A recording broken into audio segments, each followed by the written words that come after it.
السلام علیکم ورحمۃ اللہ وبرکاتہ۔ لک الحمد یا اللہ والصلاۃ والسلام علیک یا رسول اللہ صلی اللہ علیہ وسلم۔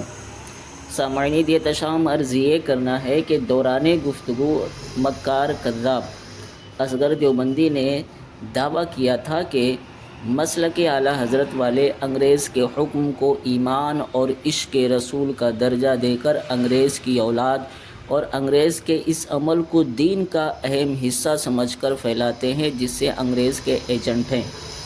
اس کا یہ دعویٰ آپ اوپر اسکرین پر بھی دیکھ لیں۔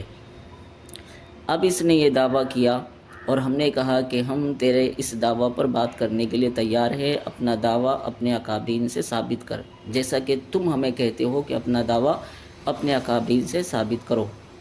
تو تمہارے اصول کے مطابق تمہیں چاہیے کہ تم اپنا دعویٰ اپنے اکابرین سے ثابت کرو۔ یہ بھاگتا رہا اور آج تک اپنا یہ دعویٰ اپنے اکابرین سے ثابت نہ کر سکا، اور انشاءاللہ کریم یہ زہر کا پیالہ تو پی سکتا ہے، مر تو سکتا ہے، یہ دعویٰ اپنے اکابرین سے ثابت نہیں کر سکتا۔ اس لیے یہ بھاگ مچا رہا ہے، کبھی یہاں کی بات کرتا ہے، کبھی وہاں کی بات کرتا ہے۔ ہم نے اس سے کانٹیکٹ کیا، بات کرنے کی کوشش کی کہ یہ جو ہے بات کرنے کے لیے اپنے دعویٰ پر تیار ہو جائے اور باہمی رضامندی سے وقت طے کر لیا جائے، شرائط پر گفتگو ہو جائے اور اس کے دعویٰ پر بات ہو جائے۔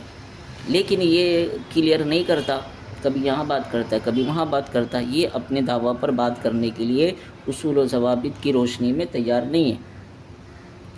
تو جب اس سے ہماری گفتگو ہو رہی تھی تو یہ خود کو بچانے کے لیے کتابوں کا حوالہ دینے لگا، دیکھو یہ لکھا ہوا ہے، دیکھو تمہاری کتابوں میں وہ لکھا، یہ لکھا، ایسا کر کے ویسا کر کے گمراہ کر رہا تھا لوگوں کو، سامعین کر رہا تھا۔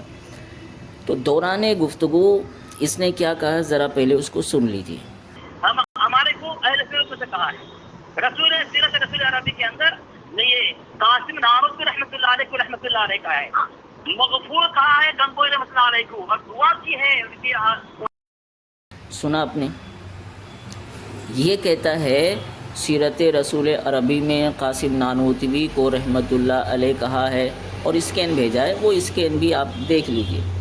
دیکھا آپ نے، اولاً کوئی بھی ہو، اگر نانوتوی کی کفریہ عبارات اس تک پہنچی اور اس نے پھر بھی اسے مسلمان جانا، رحمۃ اللہ علیہ کہا، تو وہ ہم میں سے نہیں ہے، یہ بالکل کلیئر ہے، وہ ہم میں سے نہیں ہے۔ اور کسی نے لا علمی میں کہا، اسے ان کے کفر کا علم نہیں تھا، تو یہ بطور دلیل کیسے پیش کر سکتے ہیں؟ انہیں شرم آنی چاہیے۔ ثانیاً، جب ہم نے سیرت رسول عربی کتاب کو دیکھا، پڑھا، تو دیکھے اوپر کیا لکھا ہوا ہے۔ اس میں لکھا ہے مولوی قاسم نانوتوی نے لکھا، ٹھیک ہے۔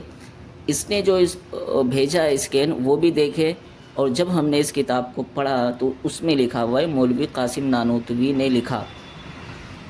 اچھا، اگر اس کے نزدیک رحمۃ اللہ علیہ کہنے سے یہ ثابت ہوتا ہے کہ وہ مسلمان ہے اور وہ اچھا انسان ہے، تو پھر تم تو اپنے اسی اصول سے جو ہے تباہ و برباد ہو گئے۔ یہ جو تم دن رات بھونک رہے ہو، چیخ رہے ہو، چلا رہے ہو، یہ تمہارا کیا بنے گا؟ تم تو خود الٹا پھنس گئے۔ یہ جو ہے اس کو پیش کر کے سیرت رسول عربی کتاب کا جو تم نے حوالہ دیا اور جو تم نے اسکین بھیجا ہے، اس میں تو تمہاری موت ہے، اب تم تو بالکل بچ نہیں سکتے۔ اس کی وجہ کیا ہے میں آپ کو بتاتا ہوں۔ یہ ان کے گھر کی کتاب ہے، نام ہے تاریخی دستاویز ابو ریحان ضیاء الرحمن فاروقی سرپرست اعلیٰ سپاہ صحابہ۔ سمجھے کیا نام ہے کتاب کا؟ ان کے گھر کی کتاب تاریخی دستاویز ابو ریحان ضیاء الرحمن فاروقی سرپرست اعلیٰ سپاہ صحابہ، سرپرست اعلیٰ ہے وہ بندہ کیا کہتا ہے۔ اس میں لکھا ہوا ہے کہ شیعہ کے بارے میں پہلے اکابرین اسلام کے فتاوی جات، ٹھیک ہے، کیا لکھا ہوا ہے؟ پہلے اکابرین اسلام کے فتاوی جات۔ پھر اس نے لوگوں کے بعد اسی کا ذکر کرتے ہوئے اسی لسٹ میں اس نے لکھا فاضل بریلوی مولانا احمد رضا خان صاحب رحمۃ اللہ علیہ۔ اب مجھے بتا تو اپنے ہی اصول سے کیا ثابت ہوا؟ اب تیرا کیا بنے گا؟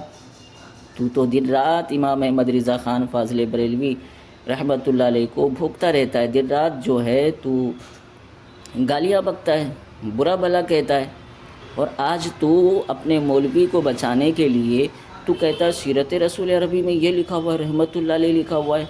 تو ابے بکلول، جاہل، کذاب، مکار، تو رحمۃ اللہ علیہ دکھا کر کہ دیکھو تمہاری کتاب میں رحمۃ اللہ علیہ لکھا ہوا ہے، تو ثابت کیا کرنا چاہتا؟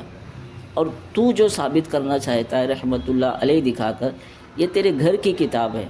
سرپرست اعلیٰ سپاہ صحابہ ابو ریحان ضیاء الرحمن فاروقی نے کیا لکھا ہے؟ لکھا نا، فاضل بریلوی مولانا احمد رضا خان صاحب رحمۃ اللہ علیہ۔ تو اپنے اصول سے ہی جو ہے دفن ہو گیا، اب تیرا کیا بنے گا؟ اس کا ہمیں جواب چاہیے۔ اور پھر میں کہتا ہوں، اگر تجھ میں ذرہ برابر بھی شرم و حیا ہے، تو نے جو دعویٰ کیا ہے اس پر بات کرنے کے لیے تیار ہو جا، سمجھا؟ اللہ کریم ہمیں حق کہنے، حق سننے، حق پر عمل کرنے کی توفیق عطا فرمائے۔